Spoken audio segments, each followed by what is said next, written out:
En este episodio de Lo Inédito sobre los Evangelios podcast, comentamos el Evangelio del cuarto domingo del Adviento. El silencio de San José y el silencio de María cambiaron la historia. En la sección Espiritualidad, el duelo entre ángeles y demonios en nuestras almas y cómo debemos actuar. En la sección Preguntas y Respuestas, ¿es verdad que no hay pruebas que Jesús nació el 25 de diciembre? Todo eso y mucho más en este nuevo episodio de Lo Inédito sobre los Evangelios podcast.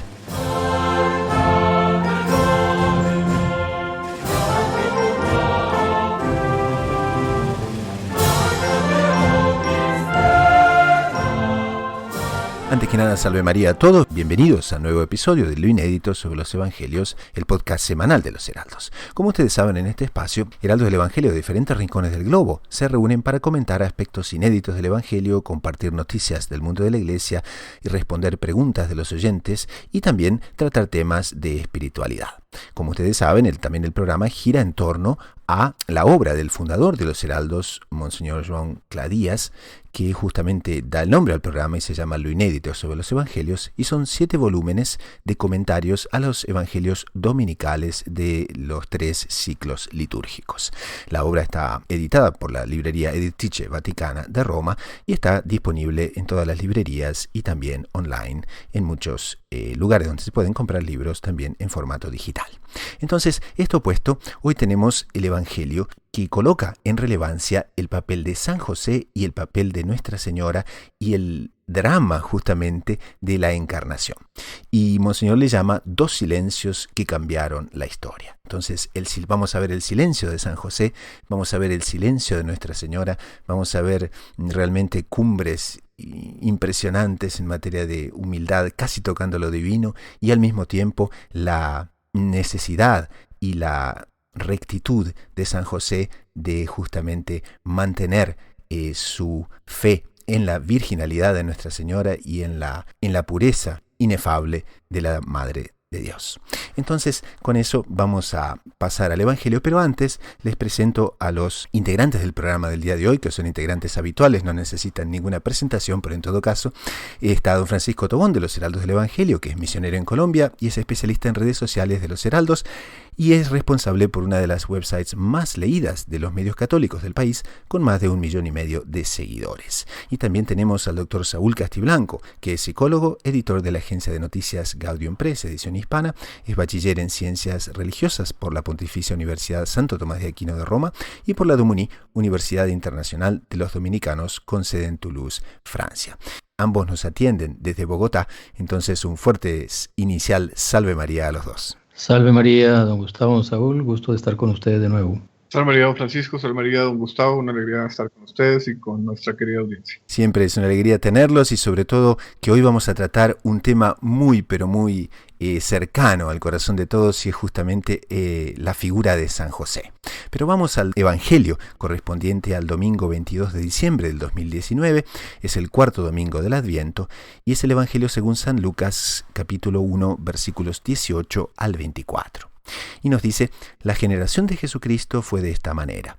María, su madre, estaba desposada con José, y antes de vivir juntos, resultó que ella esperaba un hijo por obra del Espíritu Santo.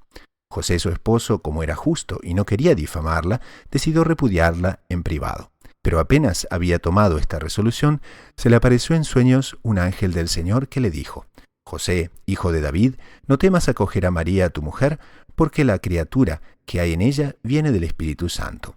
Dará a luz un hijo, y tú le pondrás por nombre Jesús, porque él salvará a su pueblo de sus pecados.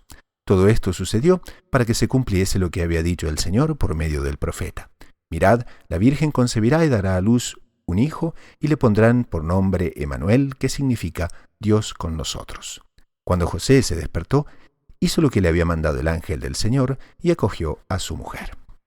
Entonces nos encontramos quizás en uno de los episodios más dramáticos de la vida de San José, cuando justamente se encuentra ante esta perplejidad de ver que la Santísima Virgen justamente estaba esperando un niño antes de darse el convivio como matrimonio. Pero vamos a explicar un poquitito cómo era el casamiento y cuáles eran las diferentes partes del casamiento de los hebreos en los tiempos de nuestro Señor. Bueno, sí, para entender este evangelio bien es muy importante tener claro ese punto que usted levanta, don Gustavo, y es que el matrimonio, de acuerdo a la ley judaica, en el Antiguo Testamento, la ley mosaica, tenía dos episodios. El primer episodio eran los esponsales y el segundo episodio eran propiamente las nupcias. En los esponsales se hacía ya un contrato, se firmaban los documentos, se delegaban los bienes que los suegros, digamos, iban a dar a sus hijos que se casaban. Y bueno, se firmaba el contrato, se realizaba el matrimonio propiamente, pero no iban a vivir juntos, no iban a cohabitar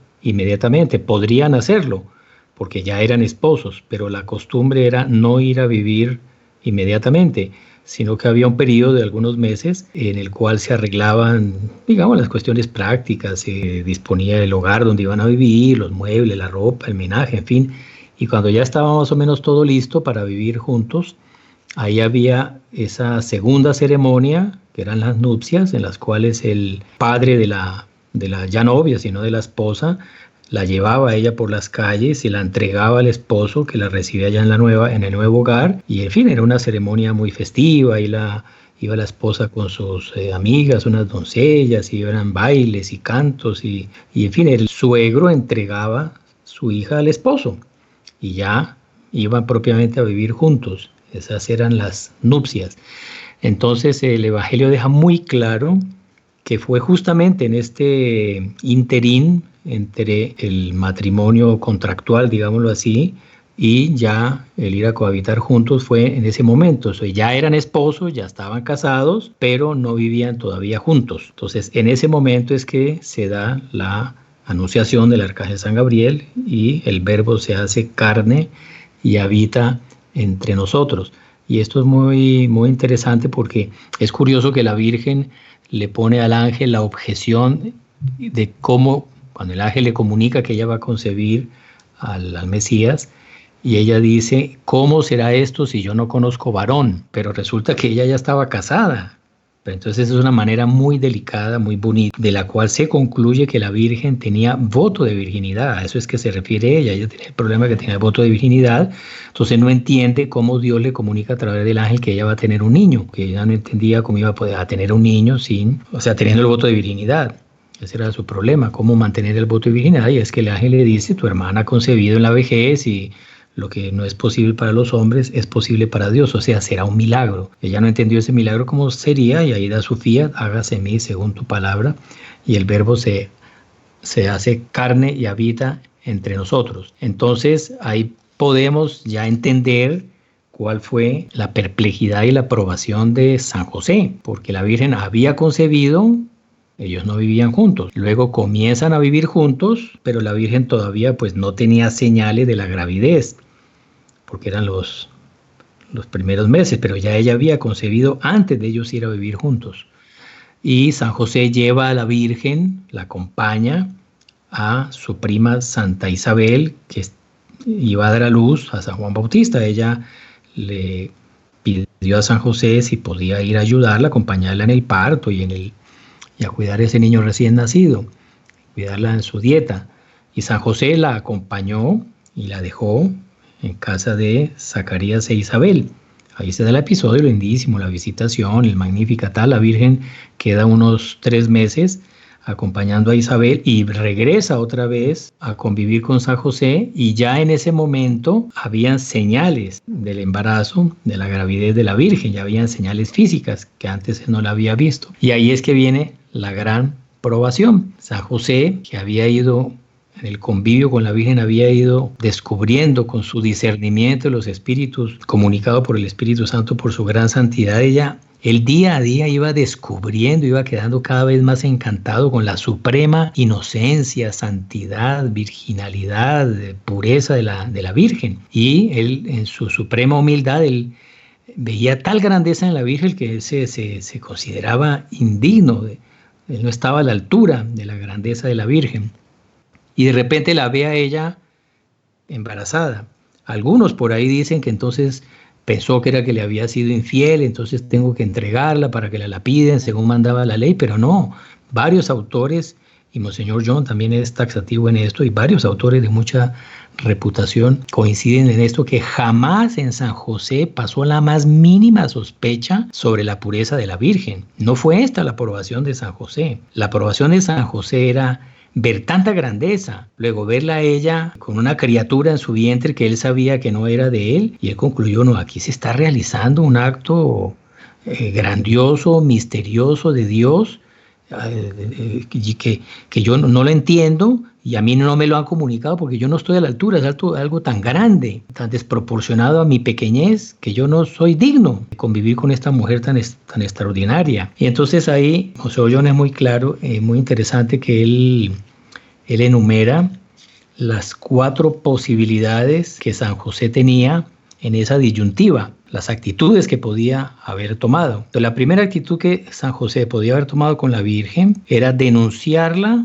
Claro, porque esa era justamente las posibilidades que preveía la ley mosaica, ¿no es cierto? Exactamente. Entonces, era eso, pedir la anulación de ese matrimonio. La segunda, o sea, nunca vamos a ver que ninguna de estas es denunciarla para que fuera lapidada, que era otra de las posibilidades que existían, pero él no la contempló, en ningún momento le pasó por la cabeza. Entonces, la primera, pedir la anulación. La segunda era ir a vivir, recibirla y vivir con ella y recibir el nuevo bebé y ya. La tercera era repudiarla públicamente, pero excusándola y sin demandar un castigo. Y la cuarta sería emitir un acta de repudio en privado ante 2 testigos, que eso también lo contemplaba la ley. Él podía repudiarla delante de 2 testigos en privado y listo, se acabó.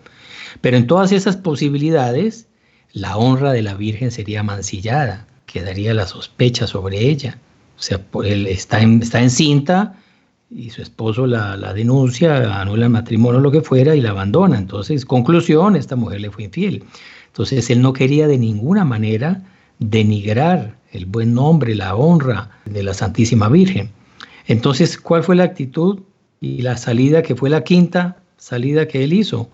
Huir en silencio y abandonarla.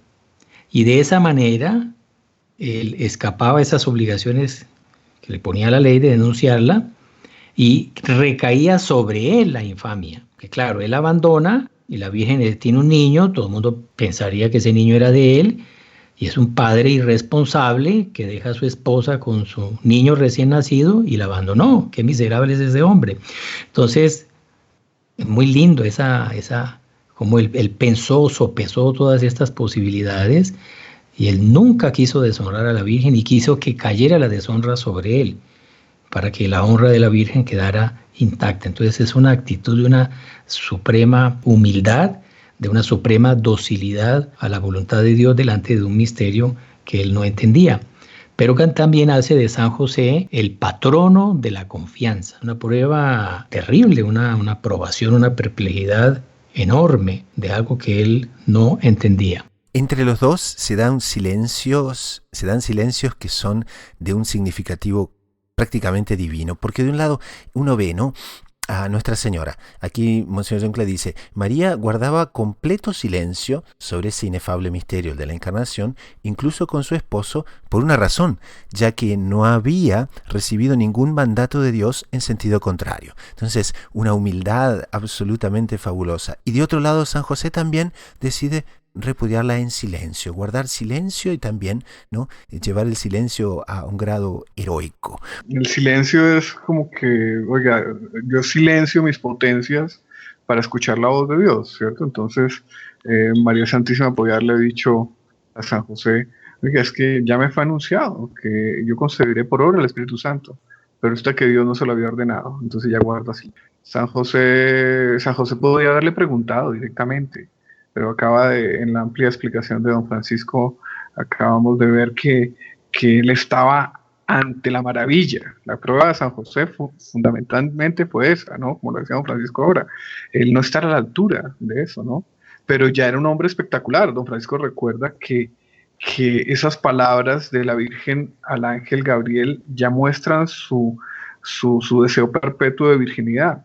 Pero ella era muy respetuosa de la ley y sabía que por el contrato matrimonial San José tenía un derecho sobre su cuerpo y viceversa. Entonces, si ella le aduce al ángel de la guarda su virginidad, es porque ya lo había cuadrado con San José, ya lo había coordinado con San José. Entonces, miren el hombre tan espectacular que tenemos en esta historia, ¿no? Entonces, San José también guarda silencio porque era un hombre de Dios, era un hombre contemplativo. Bueno, son silencios que fueron protagonistas de la mayor prueba de la vida de San José, pero silencios que nos hablan de la grandeza de esas almas gigantescas que estaban implicadas en este grandísimo misterio. En los versículos que avanzan con la historia hay muchos detalles que están subyacentes pero que no son obvios y que valdría muchísimo la pena comentar. Porque claro, en este momento en que San José entonces está dispuesto a tomar los siguientes pasos, ahí el ángel del Señor resuelve la situación, porque aparece y se dirige a San José. Pero es una cosa curiosa que se ve muy, muy sucintamente en el Evangelio, porque el ángel le llama José, hijo de David. Y ese hijo de David tenía un significado profundísimo, ¿no es cierto?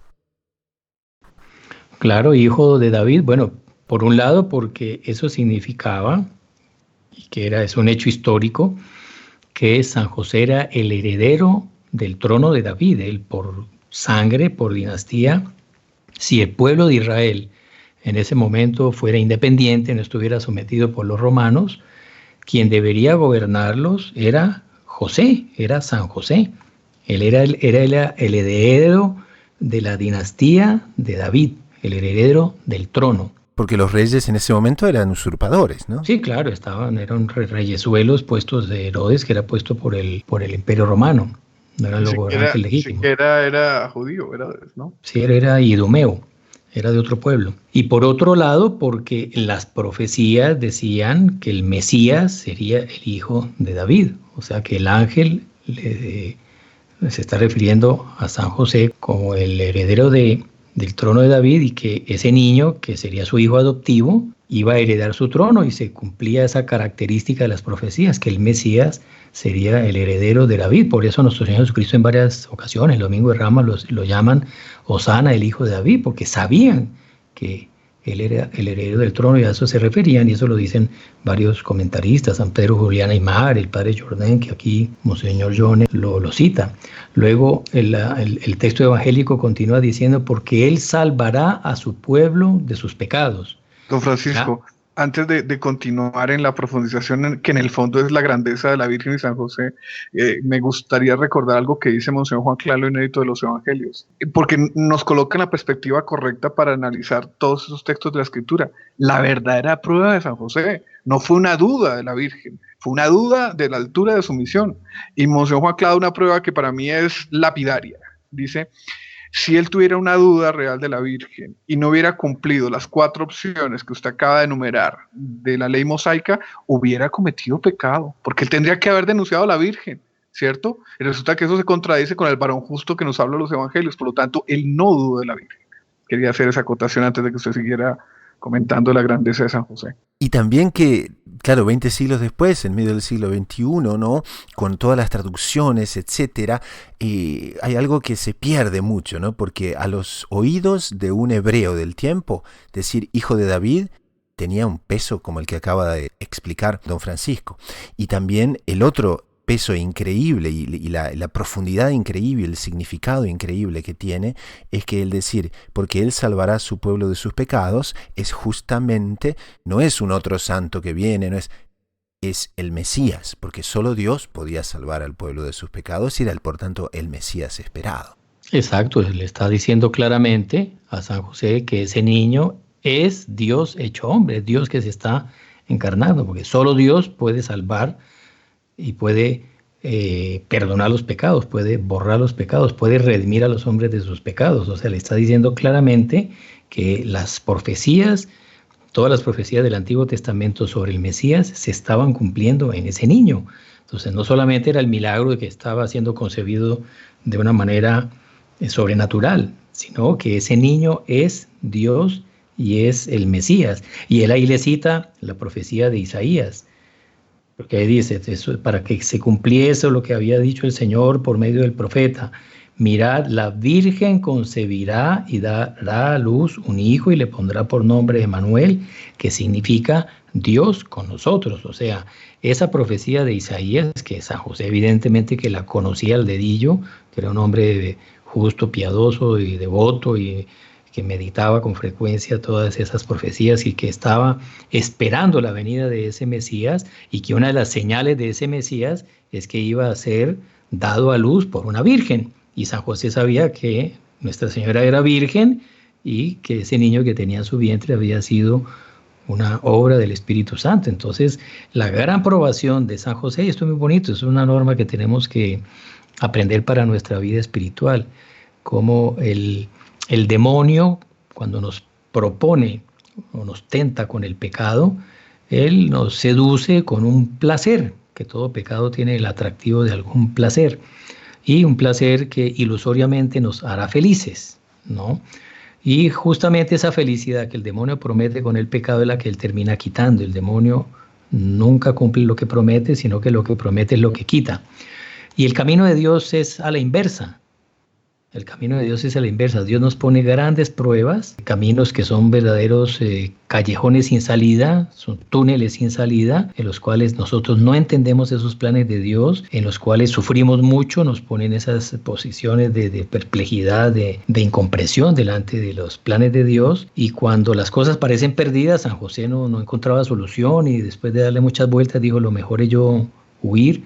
Y en ese momento el ángel se le aparece y le comunica esa gran noticia extraordinaria. Usted ha sido escogido por Dios para ser el padre adoptivo de Dios hecho hombre y de ser el esposo de la madre que lo engendró. O sea, usted, el que no entendía nada, decía, yo no soy digno de esta mujer, y ahí le dice, mire, su vocación es proteger a la madre del Mesías y al Mesías hecho hombre. Entonces imagínese la felicidad que debió haber llenado a San José después de ese estado de prueba tremendo y de aflicción, una felicidad suprema de él haber sido escogido para semejante vocación. Y ya comienza con delicadeza el ángel, porque el ángel le dice, José, hijo de David. Entonces diciendo, usted es del linaje del Mesías. Interesante, porque uno viene, don Francisco, don Gustavo, uno viene de una exégesis un poco diferente, ¿no? De que en el fondo San José estaba dudando y al final el ángel lo sacó la duda. No. Aquí Monseñor Juan Clan nos coloca una perspectiva correcta. Entonces ahí ya entendemos y ya vamos entendiendo, digamos, la misión de San José, la grandeza de San José, cuál era la verdadera aprobación de San José y el respeto, la delicadeza con que el ángel ya empieza a disipar esa verdadera duda que él tenía, que era de estar a la altura de esa misión. Claro, y hace poco pues la iglesia celebró la fiesta de la Inmaculada Concepción. En fin, todos los teólogos comentan cómo ese privilegio, ese don extraordinario de la Virgen haber sido concebida sin pecado original desde el primer instante de su ser. Y como decía el padre Rollo Marín, no solamente fue concebida sin pecado, sino que mucho más que eso, fue concebida en la plenitud de la gracia, con todas las perfecciones naturales y sobrenaturales. ¿Y todo eso por qué? Por ser llamada a ser la Madre de Dios. El principal título de la Virgen es ser Madre de Dios. Y por haber sido llamada a ser Madre de Dios, por eso es que Dios la colmó de todas las gracias y perfecciones que es posible poner en una criatura, sin ninguna mancha de pecado. Entonces, de algo análogo se dice de San José. Eso no fue algo casual, como dice don Saúl. No es que la Virgen y San José se conocieron por ahí en algún día, en una reunión familiar, y entonces decidieron casarse. No.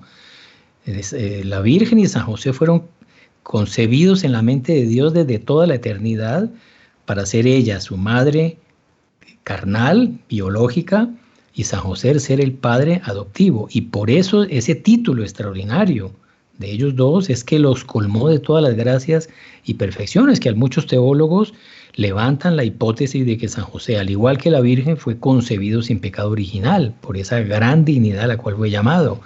San José también subió en cuerpo y alma al cielo. Son hipótesis de teólogos, la Iglesia no lo ha definido, no es de fe.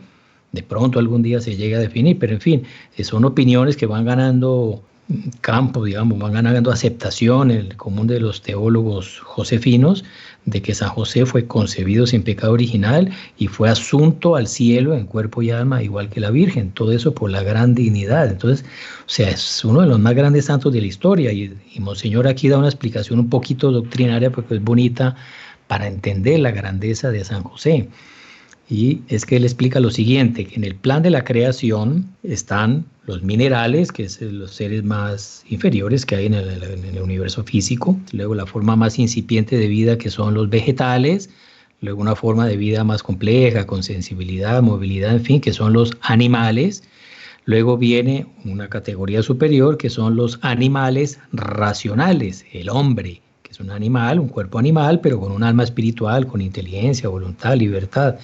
Entonces, es una categoría superior. Por encima de los hombres, Dios crea los ángeles, que los ángeles ya son espíritus puros, inteligentes, libres, como el hombre, pero espíritus puros, sin las ataduras y las limitaciones de la materia, son espíritus puros. Por encima de los ángeles hay otra criatura superior a todas estas que ya hemos enumerado, que es la gracia, que en fin es algo un poco complejo de explicar aquí, pero la gracia es algo que hace parte de la creación, pero está por encima de lo demás porque la gracia comunica la vida de Dios a los hombres y a los ángeles. La gracia comunica la vida de Dios. Entonces el universo entero no puede comunicar la vida de Dios, el universo físico. Una gota de gracia puede comunicar la vida de Dios a un hombre o a un ángel. Entonces por eso la gracia es superior, pero entonces hay otro nivel de la creación por encima de la gracia, y es la unión hipostática, y la unión hipostática es la unión de la naturaleza divina con la naturaleza humana en la persona de nuestro Señor Jesucristo. Ya la unión hipostática es el último estado, digamos, el último nivel de la creación, que ya toca en la divinidad, que es la naturaleza humana de nuestro Señor Jesucristo, creada con su naturaleza divina, unidas en una sola persona. Entonces, la Virgen tuvo la vocación de engendrar a esa persona en la cual está unida la divinidad con la humanidad. O sea, la Virgen está físicamente relacionada con esa unión hipostática. Es la única criatura que ella lo engendró. O sea, no hay ninguna otra criatura que pueda tener esa dignidad. Y San José, claro, él no tuvo esa relación física, pero sí tuvo la relación moral con nuestro Señor Jesucristo, porque eso fue su padre adoptivo.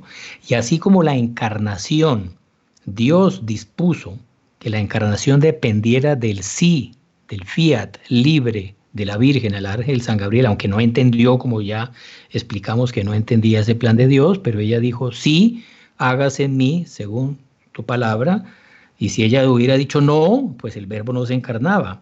Asimismo, San José, que era el esposo, el jefe de la familia, él también tuvo que dar su fiat y su consentimiento, o sea, a este plan de Dios que él tampoco entendió, porque Dios no le explicó con anterioridad, como ya vimos, y la gran probación fue eso. Aquí hay un plan grandioso de Dios que yo no entiendo, pero yo no soy digno, yo más bien huyo, y no puedo mancillar la honra de esta mujer extraordinaria, de la cual yo no soy digno de ser su esposo, no tengo proporción con ella. Entonces él no se rebeló contra ese plan de Dios, él consintió en ese plan de Dios. O sea que el plan de Dios también dependió de un fiat, de un sí, de San José, y eso hace con que ese plan de Dios, de esa unión hipostática de la divinidad con la humanidad en la persona de Jesucristo, también en buena medida dependió de San José. Bueno, un fiat que yo creo que comienza con el respeto del voto de virginidad de la Virgen, que él también asume, un fiat que se concretiza con eso, de no aplicar ninguna de las cuatro causas, de las cuatro posibilidades que le permitiera la ley mosaica, sino admirarse con la grandeza de lo que estaba ocurriendo, y finalmente entregarse enteramente al Espíritu Santo, ¿no? San José, explicamos en Juan Clas espectacularmente, cuando el ángel le dice a San José en el sueño que lo que hay en ella es del Espíritu Santo, inclusive le está diciendo también a San José que la Virgen misma no estaba a la altura de esa misión, pero que el Espíritu Santo, tanto a ella como a él, los iba a colocar a esa altura. Ya los había elevado a un grado de santidad inigualable y los elevaría aún más. No, pero me parece que es muy provechoso, ya que hemos hablado de estas grandezas de San José, algo, digamos, más práctico para el provecho de nuestra vida espiritual, y es que San José en el cielo sigue siendo el Padre adoptivo de nuestro Señor Jesucristo, y nuestro Señor Jesucristo sigue teniendo la veneración y la docilidad hacia su Padre. Así que debemos de aprovechar eso, porque de ahí la Iglesia concluye que San José, al igual que la Virgen, es omnipotencia suplicante. Nunca nuestro Señor niega nada que le pida a San José. Entonces, ojalá eso nos estimule a tenerle más devoción a San José, a acudir más a su intercesión, que si San José pide algo a su Hijo en el cielo, nuestro Señor ahora en el cielo es más obediente de lo que era en la tierra, porque sus cualidades se sublimaron. Entonces, acudamos más a San José, que es la omnipotencia suplicante. Muy lindo. Entonces, damos por concluido este primer segmento del programa con las palabras que Monseñor John Clark coloca en su conclusión de lo inédito y dice: así, a las puertas de la Navidad se abre ante nuestros ojos un amplísimo panorama con relación a los tesoros de gracia depositados en el alma del esposo virginal de María y padre adoptivo de Jesús. En fin, nos desvelará algún día aún la teología maravillas insospechadas en la persona de San José, el castísimo jefe de la Sagrada Familia y patriarca de la Santa Iglesia Católica, Apostólica y Romana.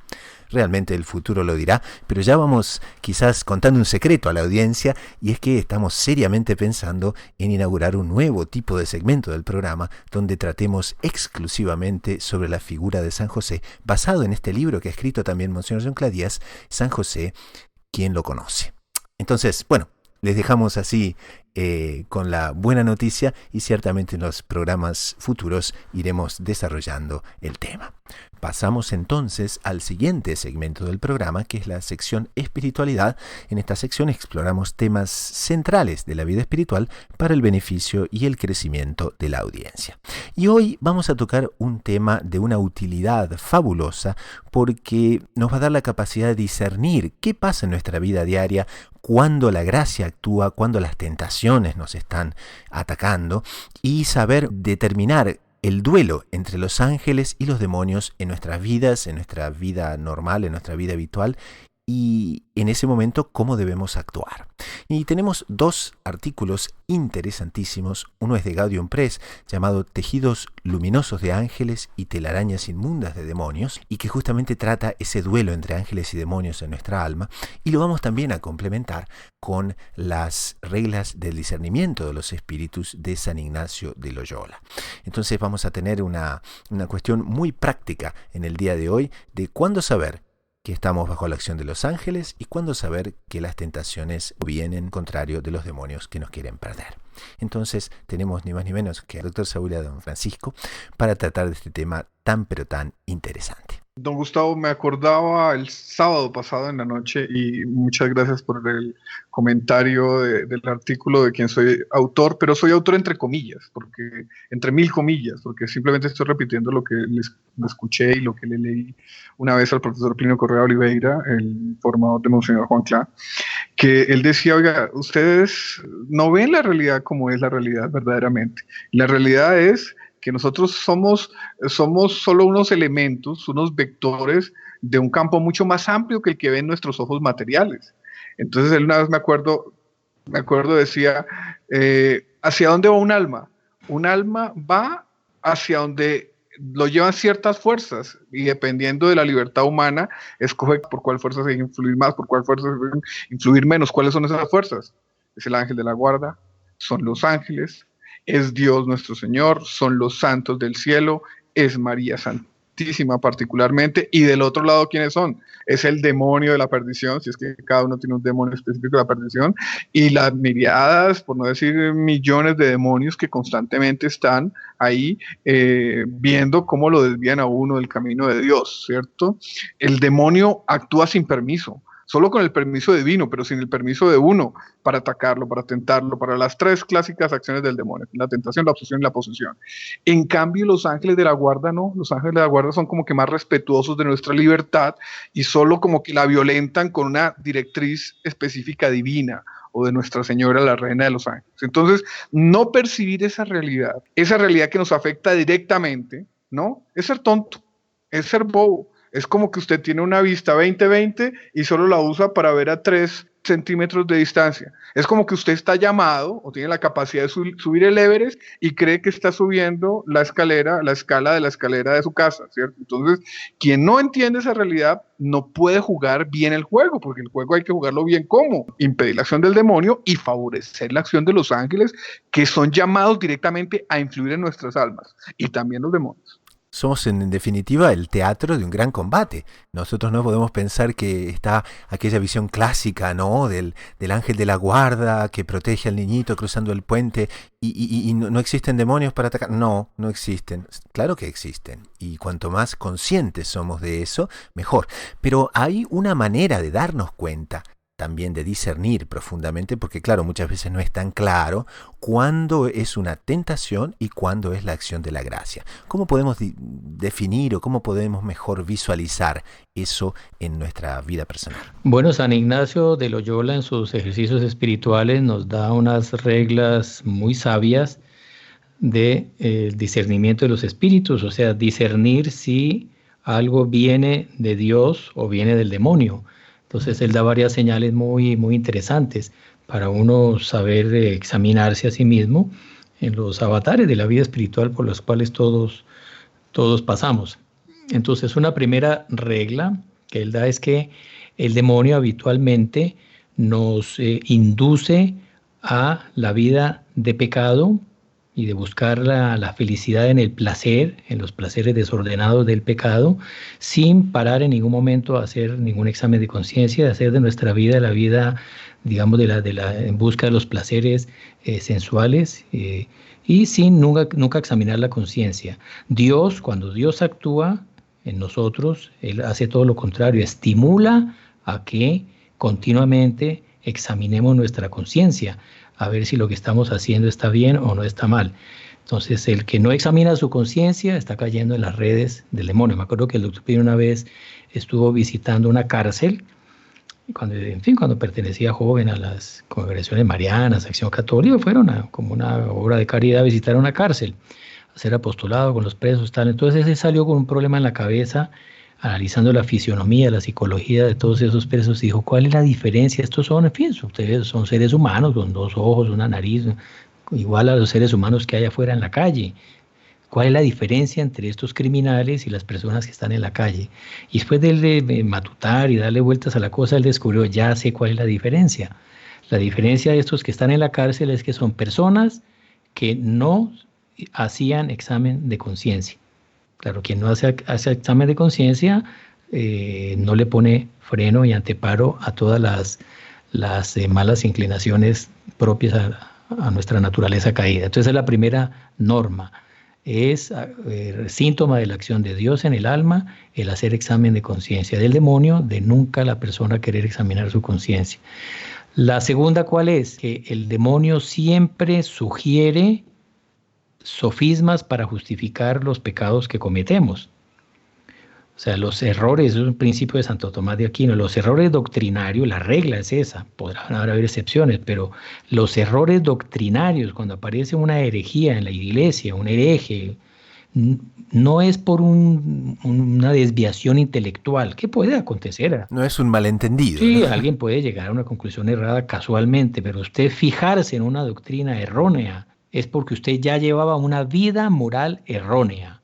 Cuando una persona lleva una vida desordenada moralmente, como el hombre es un ser racional, busca una justificación doctrinaria para su vida desordenada. Y ahí crea un error, crea una doctrina falsa para justificar el pecado.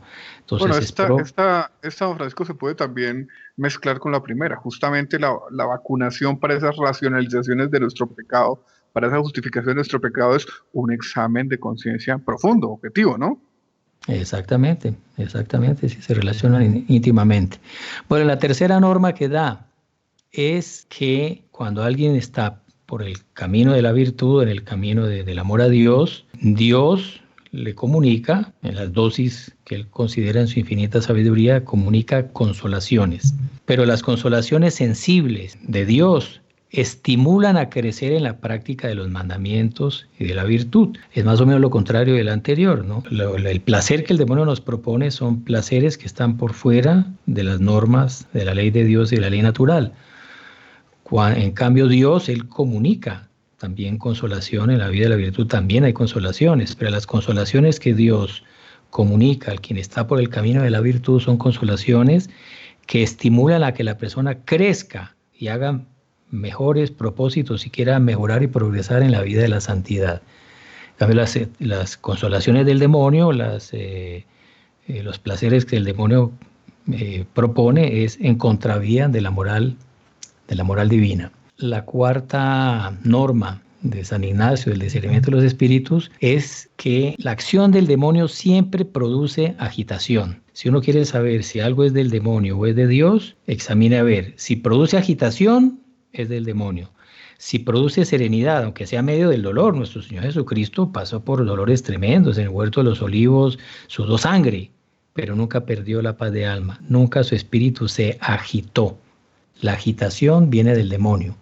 Dios no está en la agitación, dice la Escritura. Entonces, este es un síntoma del demonio, la agitación, y síntoma de la acción de Dios es la serenidad, la paz de alma. Quinto principio es el siguiente, que cuando una persona está en medio de una tribulación, está en medio de una probación, de una tentación muy fuerte, no debe tomar decisiones. Si la persona, por acción de la gracia, hizo buenos propósitos de crecer en la vida espiritual, y define ciertas medidas concretas de renunciar a ciertas cosas, de lo que sea, él lo hizo fruto de una gracia. Cuando está probado, no debe tomar ninguna resolución ni debe cambiar esas buenas resoluciones que hizo. Cuando pase la tormenta, es peligroso en ese momento, ¿no?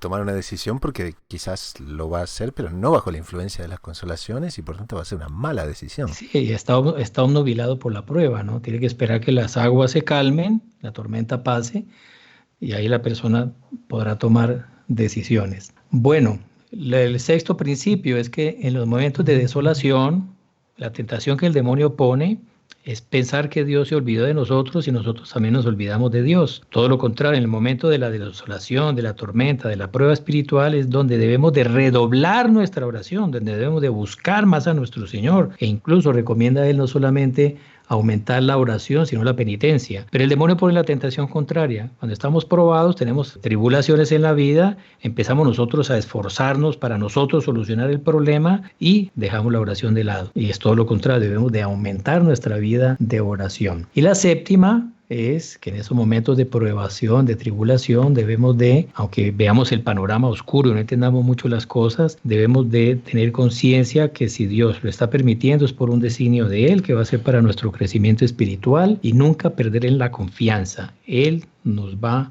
a asistir. Un ejemplo lindísimo de eso fue cuando nuestro Señor se apareció en medio de la tormenta en el mar de Galilea, se apareció caminando sobre las aguas, y los apóstoles, San Pedro específicamente, al ver a nuestro Señor, se lanzó al agua y comenzó a caminar sobre el agua, un milagro impresionante. Pero en el momento en que desvió la mirada y la atención en nuestro Señor Jesucristo y comenzó a mirar las olas del mar, en ese momento comenzó a hundirse. Entonces, cuando estemos en la tribulación, no fijemos nuestra mirada en las olas del mar agitado. Fijemos nuestra mirada en Dios nuestro Señor, que si Él permitió una tormenta es para probarnos, para ganar méritos, para crecer en nuestra vida espiritual y para unirnos más a Él, y confiemos en que si ponemos la mirada en Él y acudimos a Él, Él siempre nos va a asistir y no va a permitir que zozobremos. Hay un punto pero muy delicado también, y es que por los frutos se conoce el árbol.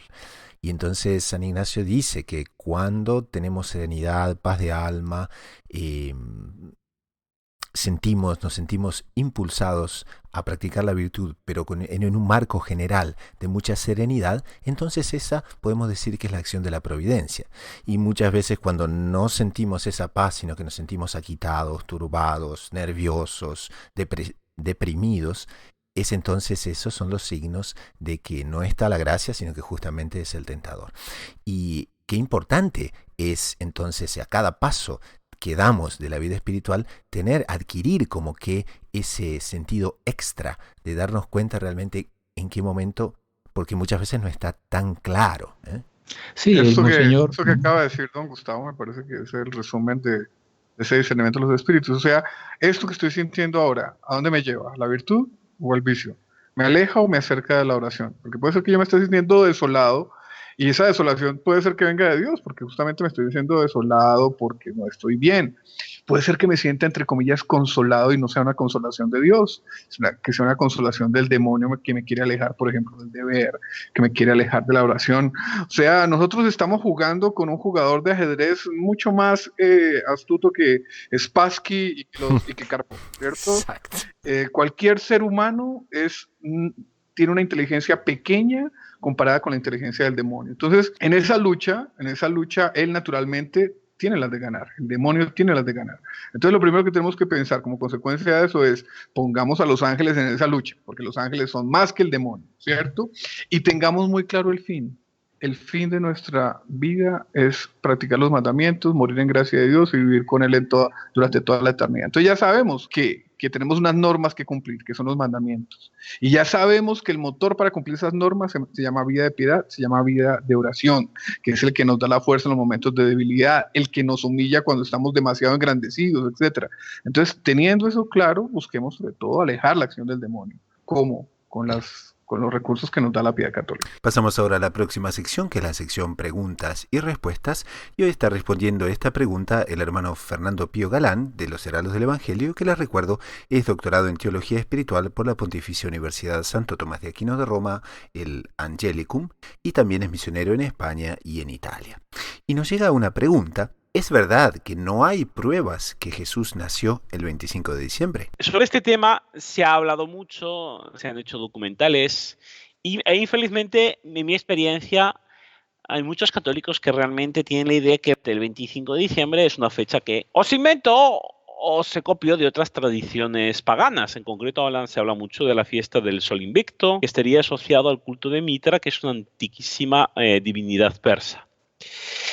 Bueno, aquí lo primero de todo tenemos que establecer los hechos probados. Entonces, el hecho probado inicial, que sería propiamente el enunciado.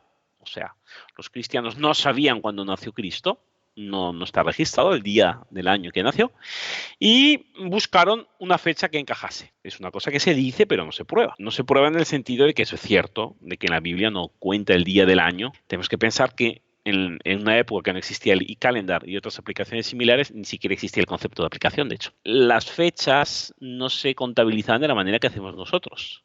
Entonces, sí que nos da ciertos elementos de datación, que sería un poco largo de explicar ahora, pero es muy interesante porque están relacionados con el nacimiento de San Juan Bautista. Es una manera de datar el nacimiento de Cristo, porque sabemos que la encarnación se da al 6º mes de concepción de San Juan Bautista. El ángel se parece a Nuestra Señora. Se anuncia, la encarnación se da 6 meses después de la concepción de Santa Isabel. Según el estudio de las clases sacerdotales que nos hablan en el primer libro de las Crónicas, unido a los resultados del calendario del libro de los jubileos, rollo encontrado en la cueva de Qumran, se ha podido establecer que el nacimiento de San Juan Bautista, se ha podido establecer que el nacimiento de San Juan Bautista fue el 24 de junio y su concepción fue el 24 de septiembre. 6 meses después del 24 de septiembre es que se aparece el ángel a Nuestra Señora, 24 de marzo. 9 meses después, en cuanto que la fe nos dice que así como la concepción fue milagrosa, el embarazo fue totalmente normal, después de 9 meses de gestación, el 24 de diciembre nace. La noche del 24 al 25 nace nuestro Señor Jesucristo. Este dato de que la encarnación fue dada el 25 de marzo no lo tenemos los cristianos, los católicos, no lo contemplamos a partir del estudio de Qumran, sino muchísimo tiempo antes. Contamos con el texto escrito por Sexto Julio Africano, escritor cristiano que escribió un libro llamado Chronographiae. Este libro, escrito en el año 221, ya habla de la encarnación de Jesús del 25 de marzo. Este texto es anterior a la presunta fiesta de la cual el cristianismo habría tomado lugar, que sería la famosa fiesta famosa en estas teorías, del Sol Invicto, del culto mitraico. Además, esta famosa fiesta del culto del Sol Invicto tiene el gran problema de que no tenemos ninguna referencia escrita a ella antes de que el emperador Aureliano la establezca. El emperador Aureliano establece la fiesta en el año 274. Recordemos que la encarnación de Cristo había sido escrita por lo menos 40 años antes por Sexto Julio Africano. Por lo tanto, esta teoría de que los cristianos habrían adoptado una fiesta popular pagana que celebrar la Navidad cae por su propio peso. Además, hace una relación entre el culto de Mitra y el 25 de diciembre. Esta relación solo se encuentra en la fiesta establecida por el emperador Aureliano, porque en los textos de la tradición persa en ningún momento se dice que en Persia se celebrará siquiera el equinoccio relacionado con el dios Mitra. De hecho, el propio dios Mitra en Persia no tenía una relación directa con propiamente el culto solar, que tenía nada menos que 2 templos dedicados al sol invicto. La pena es que estas 2 fiestas se celebraban en agosto. Cada templo celebraba un día distinto de agosto, uno el 8 y otro el 28 de agosto. Estos son los textos que tenemos escritos de la historia. Por lo tanto, la afirmación de que el 25 de diciembre sería una fecha pagana adoptada para cohibir el culto pagano no se encuentra con una base histórica. Otro punto que también es interesante recordar es que dentro de la tradición judía, el 25 del mes Casleu, que sería no la misma fecha, pero el mes Casleu sí que más o menos coincidiría con el mes de diciembre, es que se celebra la fiesta de la Hanukkah, o sea, la reconstrucción del templo, la restauración del templo por los macabeos. Entonces, se ve una relación mucho más lógica en adoptar una fecha similar. Recuerdo que el 25 de Casleu no es el 25 de diciembre, pero tiene una cierta correlación. Como día de nacimiento de Cristo, en cuanto que Cristo, Él, es el templo, está en la famosa profecía de la destrucción del templo de Jerusalén, es mucho más coherente que intentar coger una fiesta pagana de la cual en realidad no tenemos constancia histórica de su preexistencia. Entonces, estos son los datos históricos sobre el 25 de diciembre. Obviamente, no tenemos un documento labrado ante notario o certificado con una firma digital sobre que este fuera realmente el procedimiento, pero el que estudia la historia de la religión está obligado por la propia característica y la cualidad de las fuentes a hacer este tipo de razonamientos. Entonces, espero que para este oyente haya quedado claro la base histórica real de poder afirmar que el 25 de diciembre probablemente fue realmente la fecha del nacimiento de Cristo. Entonces podemos concluir este segmento del programa y pasamos al último segmento del programa, que es la sección sugerencias. Las sugerencias de la semana puede ser una website, puede ser un enlace, puede ser un artículo, un libro de doctrina católica que podamos recomendar para hacer bien espiritual a la audiencia. Doctor Saúl, ¿qué nos receta esta semana? Bueno, ya que, don Gustavo, hablamos de ángeles, quisiera recomendar una sección de la agencia Así Prensa. Ellos tienen varias secciones sobre varios temas de espiritualidad. Una sección sobre ángeles, ¿cierto? Porque del ángel se puede decir algo análogo a lo que el Padre Ollamarín dice del Espíritu Santo. Son desconocidos. Cuando nosotros conozcamos la naturaleza angélica, su función en el orden del universo, las misiones específicas que Dios le ha designado y esa protección espectacular que tenemos ahí al alcance de nuestra oración y de nuestras manos, pues tendremos más deseo seguramente de recurrir a ella para defendernos de la acción terrible, siniestra, astuta, desoladora a veces, pseudo consoladora a veces también de los demonios. Don Francisco, ¿qué tenemos esta semana? Bueno, yo quiero sugerir un libro muy lindo que también se relaciona mucho con lo que hemos comentado en el programa del padre Lorenzo Scupoli, y fue un libro leído, meditado y recomendado por un gran santo, San Francisco de Sales. Se llama El Combate Espiritual. Entonces ahí también vamos a aprender de estos consejos maravillosos de cómo vencer al demonio en el combate espiritual por nuestra santificación. Muy bien, y a quien les habla le gustaría recomendar la página de los misioneros del Sagrado Corazón de Jesús. Puede encontrarse en mscperú.org, donde cita el original de las reglas de San Ignacio sobre cómo discernir importantes momentos y acciones en nuestra vida espiritual para saber si estamos bajo la influencia de la consolación, de la divina providencia de los ángeles, o por el contrario, de enemigo de nuestras almas, que es el demonio. Entonces se los recomendamos las reglas del discernimiento de los espíritus, que pueden encontrarse en mscperú.org. Y con esto, en nombre del equipo de producción y de quien les habla, el hermano Gustavo de los Heraldos del Evangelio, nos despedimos hasta dentro de una semana, deseándoles unas santas y bendecidas Navidades. Así que a rezar mucho, a perseverar con confianza, con los ojos en el Niño Dios, en María Santísima y en San José, a la búsqueda incansable de descubrir siempre más lo inédito sobre los Evangelios.